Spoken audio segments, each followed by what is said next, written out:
Welcome to Monkey See, Monkey Review. where this week we're going to be covering Loki, Episode 3. Lamentis, or whatever it was. Lamentis 1? Lamentis 1, yeah. Lamentis 1. Yeah, let's talk about how, just off the bat, going to give us a really difficult name to start with. Yeah, it was very interesting. I was like, what is this? Yeah. When it first popped up, I'm like, and then she's like, we're in Lamentis 1. Yeah. Why would you pick that? Yeah, I was just like, okay, Lamentis 1. Nerd moment. It's actually in the comics. It is one of the central points in Infinity War where it started off. Okay, that's interesting. I know. Okay. So, before we go any further, spoiler alert. If you have not watched the latest episode, go watch it now and then come back and let's talk about it. Yes, because it's going to be spoiler heavy. That's right. So, first off, first impression. I liked it. It was a little bit slower than a lot of other people liked, personally. From what other people that I've talked to, but I liked it. I thought it was intriguing. Yeah. I liked how the two Lokis interacted with each other. Right. And how they have completely different backgrounds. Yeah. So I thought that was very interesting. Right. But what about you? Like you said, it's a little bit slower, or as I like to refer to, a lot slower than what we, especially where we left off last week with episode 2, where it's just like high impact volume going. And then this week it's just like, okay, we start off, we get a great fight scene to begin with. And then it's just like, awesome.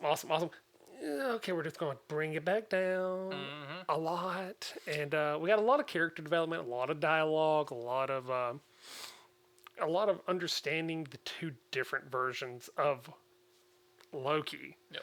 if she actually is one. But she actually refers to herself in this one as Sylvie. Yep. She's like, don't call me that. Don't call me not a Loki. that. Yes, that was a literal quote. And I stand by my theory. She's not Loki. She is the Enchantress, even though they are... I just don't think it's a Loki. She's even playing it up as if she was a Loki, and now she's not a Loki, which I don't think she's a Loki either, just based on her powers. Yes. Because she doesn't have the same powers as Loki at all. Right. And through the episode, they're looking for she's wanting the tablet, right? And he's hidden it with one of his standard Loki powers that she has no idea where it's at. And so it's like, okay, if you were a Loki, you would know how that works, where it would be at, things like that. Yes. To a point. But yeah. I agree with you as far as like the start of the episode. You think it's going to be like high energy. Yes. All right. She's infiltrating the, TVA, going after the timekeepers. Yeah. She's ready to bring some pain for the timekeepers, and then it's just like our Loki shows up, and after that, like Renslayer shows up, ready to take them both out. Like she even makes the threat to Renslayer: if you come Sylvie does, come one step closer, I'll kill Loki. And she's just like, do it. Saves me the trouble from having to do it myself, Exactly. right? Yeah. So. Because that's where she's heading. She's ready to go ahead and take him out. Like, hey, if I can get you to do it, this saves me the trouble. But then we go to Lamentis. Like, goes through the portal. We're there. And Lamentis is a planet that's about to be destroyed. Yep. We have a moon crashing into it. And it is, wow. You hear the moon's crashing into a planet. You think it'd be a little bit more exciting. But it just... It was a lot of talking, like I said earlier. It was a lot of talking. But I think you find out some very big information in this as far as everyone that works at the TVA was a variant at some point. Right. And that they don't remember their past lives that much, right? Right. And she even said that it was 100 years ago? 100 or a couple of 100 years back. From in our memories, whenever we see her interrogating. Yeah, the Hunter C-20. Yep. So that I thought was interesting. And so does that tie into why she's going after them? Did they take somebody from her and recruit them into the TVA? And then I'm kind of curious about Mobius. Yes. Right? So does he get him play a bigger part in this as far as who he is now or who he was before? Yes. And how long has he been there? Is he somehow tied to Sylvia? I believe he is. I think he is. If he's not directly tied to her, he is manipulated her to start her on her way of taking down the TVA. So personally, I think Mobius is still, my money's on Mobius being the one pulling the strings, and Sylvia is just the one who's doing the bidding. She's dancing along like a nice little marionette, and I think that's why he brought in the second Loki is, more Lokis, the more mischief we can get into. That's true. I mean, like you said, Loki's been the biggest pain for the TVA, and they've gone after multiple versions of Loki. So, it's not far-fetched that there's some sort of hidden agenda with him. Yeah. But I'm interested to see what actually unfolds. We have, 3 episodes left? We've got 3 episodes left. And I don't know. I feel like especially with the way this one ends. So, we go through this whole thing where they have to board train to get to the other side of the planet practically to be able to get on the Ark, which is the last vessel taking people off of the planet. They would use their temp pad, but Loki broke it, and it was out of charge before that, and all these little hiccups in the plan. So they get thrown off the train. They finally make it to the last, the Ark. Where they go on the Ark. They get to the Ark, and then, the whole planet starts falling apart in front of them, which there's so many different things to look at in this episode where little things just don't make sense. Like Loki's asking her at one point, how does she do her enchantments? And then, but there are like other points where he's talking about the enchantments too and how they work. And it's like, okay, do you know or do you not know? He may know something about it. Right. From, years right. of being alive, studying magic. From his like mother that. Freka. Yeah. Yeah. And, he was more surprised that she taught it to herself. Yes. Right? So he's had practice and training, which could be why she doesn't, show the same abilities that Loki does. Right. Show, typically. So it sounds like, from what my impression of this episode, that she and her whole entire storyline got wiped. Yes. And somehow she survived, and maybe that's why she's coming after the TVA too? I think she was brought into the TVA, and if that story part plays out, if that storyline plays out, I think hers was a variant world, a variant timeline. The Timekeeper's like, get rid of it. So she was essentially grew up in the TVA until she had her memories jogged.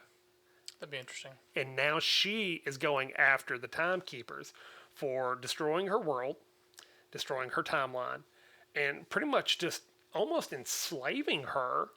See, I'm not sure that I agree with that, just because when she does get to the TVA, she's anticipating her magic to work there. This and is true. It doesn't. So she's a little bit surprised and That's true. taken back by that. So I'm not sure if she's ever been there before. So just, I don't know. It could be that where she doesn't remember everything fully, or she's never been there and she just wants revenge and somehow got away from them wiping her timeline. And somehow, she said, this has been years of planning that you've ruined for me. I am so very angry at you. And she's Asgardian. So when she says years, it could have been literally lifetimes. Yep. So it's very interesting because there's so many different moving parts in this that you've got to keep an eye on, especially dealing with both of these very mischievous people. You never know what they've got up their sleeve. So I'm anticipating this next episode. We find out Loki, our Loki, the one we have, Tom, he has been manipulating her to a degree. See, I had someone tell me this week that they thought that she enchanted him throughout the entire episode. I was like, no. I said I wouldn't agree with that because, I don't think she has the power to do that. Right. To him.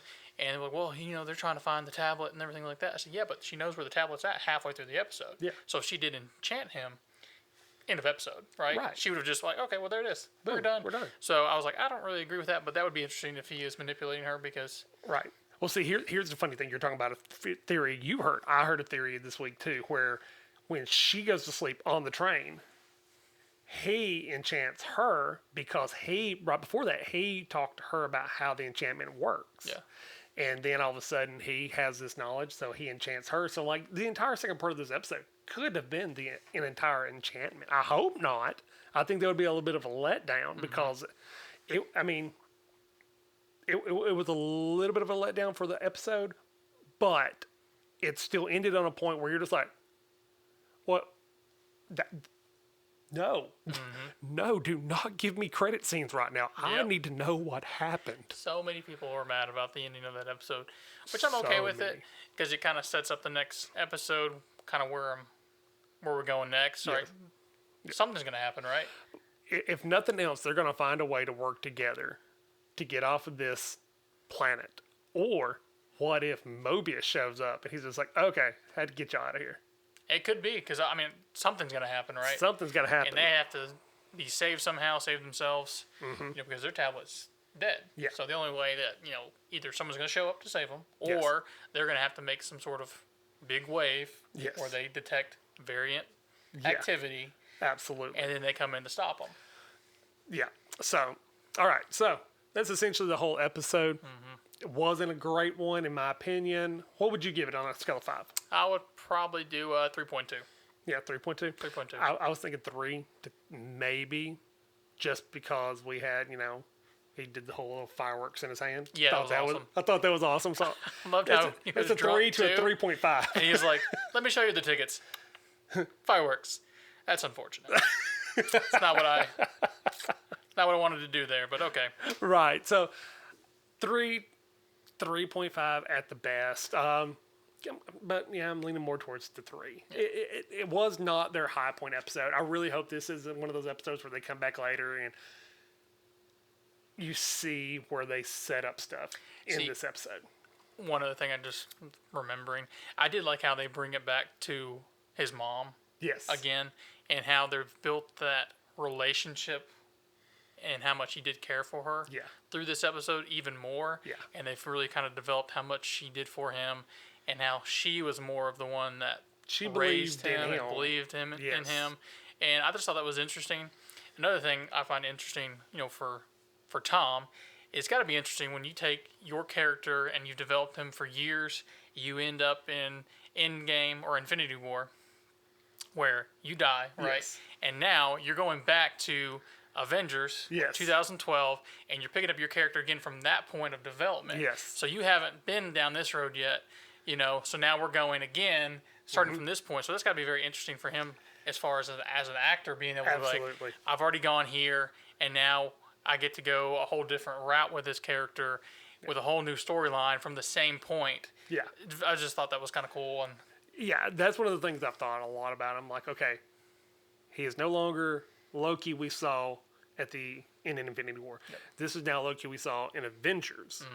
And he now has to go back to that character that he had already portrayed that has already drastically changed. So yeah, I'm 100% with you, dude. Yeah. Like Tom is amazing in this whole series. Like if nothing else you can take away from this, Tom has been outstanding. Yeah, love it. But we still got 3 episodes left. We still got plenty of opportunity to turn this ship around. And this episode. What I've heard is that they do end it well. Like they put a bow on it at the end of the 6 episodes. Yeah. So a lot's got to happen. I hope we get maybe some longer episodes to maybe bring this thing home. Yeah. Right. I'm hoping this one being so talkative and so character driven and building that the next 3 episodes are just going to be boom, boom, boom, boom. Next big dialogue I want to hear is Mobius saying, yeah, I'm the one pulling the strings. Yeah, that'd be interesting. Like, if you give me one of those big twist moments, I'm down. Like, I'm down. But, anyways, anything else, man? No, I think that's it. All right, that's it for this week from Monkey C. Monkey Review.